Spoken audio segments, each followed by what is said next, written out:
Good morning. This is Mrs. Marcinko here. I'm recording this on our fog day. Remember that day? I'm going to read chapters 24 and 25. Here we go. Chapter 24, Imaginary Hero. Mr. Daniels asks us to write about our favorite fictional character, a person we consider to be a hero, and be ready to tell the class about who it is. It's funny how much trouble Albert has with this.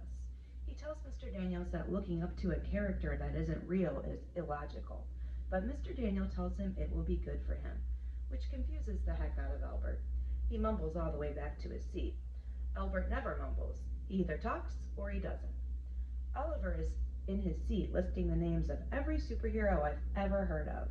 Superman, Captain America, Batman. He looks upset when he turns to Suki nearby. Is Robin a superhero? I mean, his outfit isn't scary at all, and he has no special powers. But Batman doesn't really either. But at least Batman can drive the Batmobile and fly the Batplane. Robin just rides along. I don't think I just want to ride along. What do you think? Suki opens her mouth, but no sound comes out. It doesn't matter because Oliver has moved on. Spider-Man, maybe I'll write about him.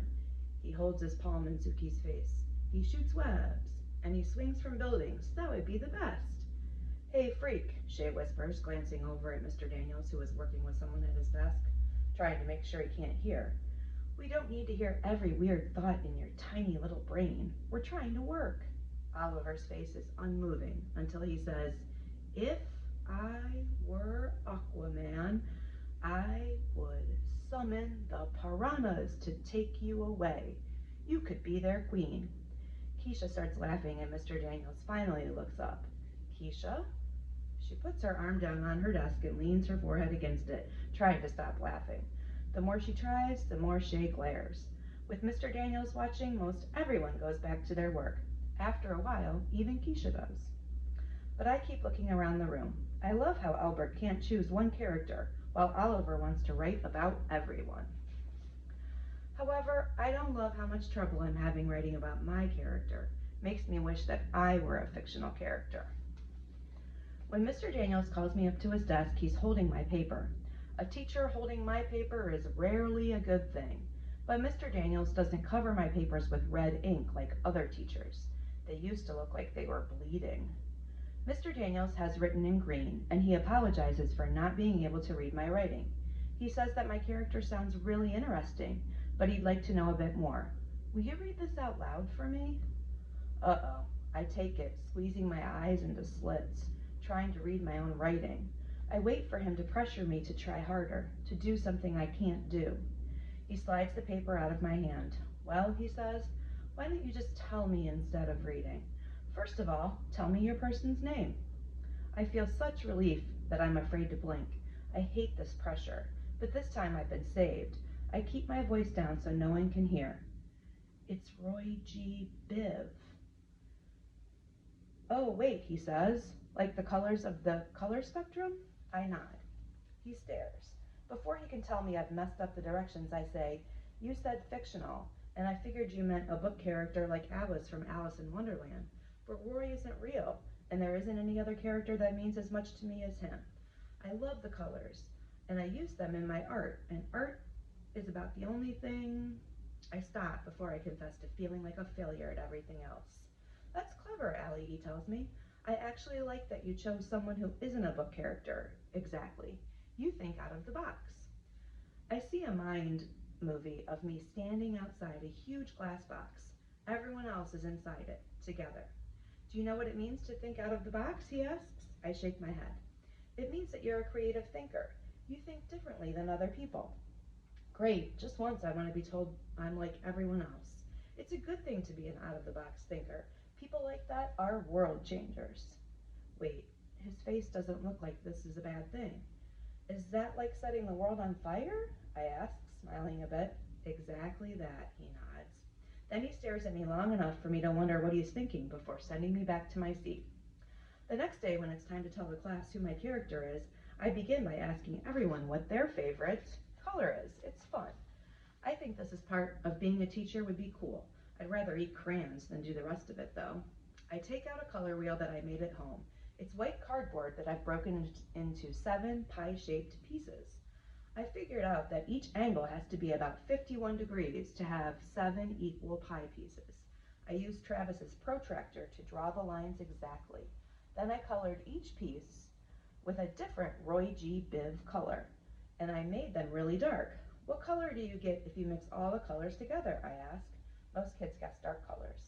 My favorite color is white, I say, because it's a mixture of all the colors. Albert nods a little. Shay tells everyone that it makes no sense, but I know the answer.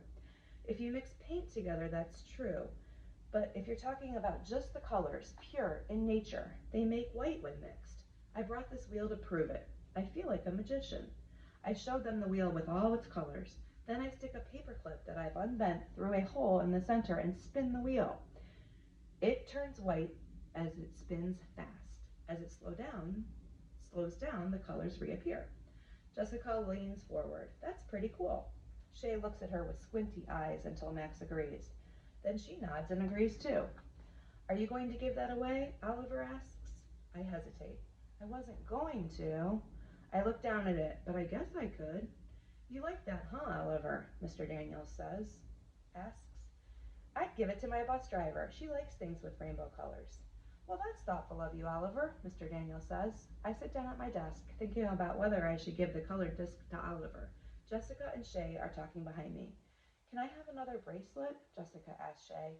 I don't think so. I can hardly keep up with people wanting them. Besides, you already have enough. Well, I wouldn't mind another. There is a pause, and I want to turn around, but I'm not supposed to be listening in. Listen, Shay says, you already have 7. I have other orders to fill first, and besides that, you still owe me $3 for the last one. I'm not giving you another until you pay me for what's already on your wrist. Wait, I whip around. I can't help it. You charge your friends for those friendship bracelets? Eavesdrop much? Yeah, so what? You want one? Jessica leans forward. Wait, you're going to give her one? No, idiot, I'm not going to give her one. She's going to pay me. But you know what? Allie should pay more. A lot more. She turns to me. $10. I laugh. No, thanks. I'd rather wear handcuffs. I can't believe Shay charges her friends for something that's supposed to stand for loyalty and friendship. And I can't believe they paid. You are such a dope, Allie Nickerson, Shay says. I look over at Keisha and Albert and realize that I have been. I've been lucky all along, but didn't see it. Okay, chapter 25, Celebration or Devastation. Mr. Daniels is wearing a tie with little trophies on it. Also, he has a goofy smile on his face, even goofier than most days.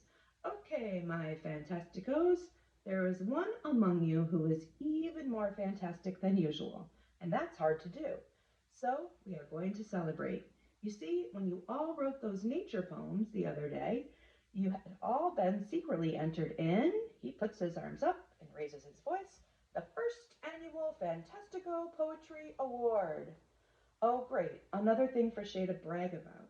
I look over at Albert and hope he will win instead. He's hoping too. I can tell by how he pulls his chair in more like he's getting ready. I think that Suki has a good shot as well. So, Mr. Daniels begins, this poem is a splendid surprise. Great work. And I'm very happy to give the first annual Fantastico Poetry Award to... I watch Shay out of the corner of my eye. If she wins, we'll never hear the end of it. What she does doesn't make sense. She shows surprise, but it's followed by disgust. Mr. Daniels' hand is on my shoulder, makes me jump. Congratulations, Allie, Mr. Daniels says. This can't be. It's too early for April Fool's Day. I look over at Albert and Keisha, wondering if they put a poem in with my name. Mr. Daniels takes a step back and says, come on, come claim your prize. Prize? I swallow hard. Mr. Daniels stands in front of the room, waving me up. Well, what are you waiting for? I stand and walk toward him like the floor will swallow me up. I turn toward the class and he puts his hand on my shoulder. He holds the poem in his hand. I look and see it's actually mine. Maybe I was just having a good day. I mean, it's about time I have a good day for once, right? Happiness seeps in. Have I really won an award? The thought of that would have been something for my sketchbook of impossible things before now. Me. So Allie is our first poetry winner for her piece entitled Rain, Rain. He turns to me. Do you want to read it or shall I? The paper crinkles in my hand. I'll read it, I say, happy that I have it memorized. Rain, rain falling down, down, down on the ground. All the birds go in the trees. They don't like the rain, you see. It doesn't take long to say, but it took me a long time to write.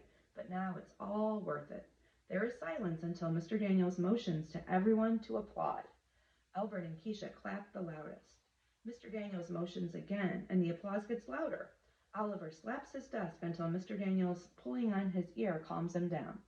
Looking out over the class, I remember some of the other poems I heard people working on. Really good poems. And then the whole thing hits me. I finally get it. Mr. Daniels holds out a certificate with fancy letters and swirls around the edges. He also holds a coupon for a free ice cream in the cafeteria, and I think how happy Albert would be if I gave that to him. But I can't reach out and take them. I look up into his face. He smiles and then winks. I look out over my classmates who have stopped clapping. Shay has pressed her mouth into a flat line. Most glance at each other with knowing looks. They all know, but figure I don't.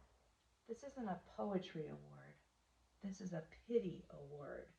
I look up at Mr. Daniels, who gives me a serious nod, as if to say, go ahead and take it. They don't know. Getting an award for not being smart enough to deserve it is the worst feeling I've ever felt. Like getting the certificate is going to make me pat myself on the back and somehow transform into a different person. I swear that I'll never accept an award that I don't deserve. Never. Keisha calls my name as I run from the room. All right, that's it for tonight.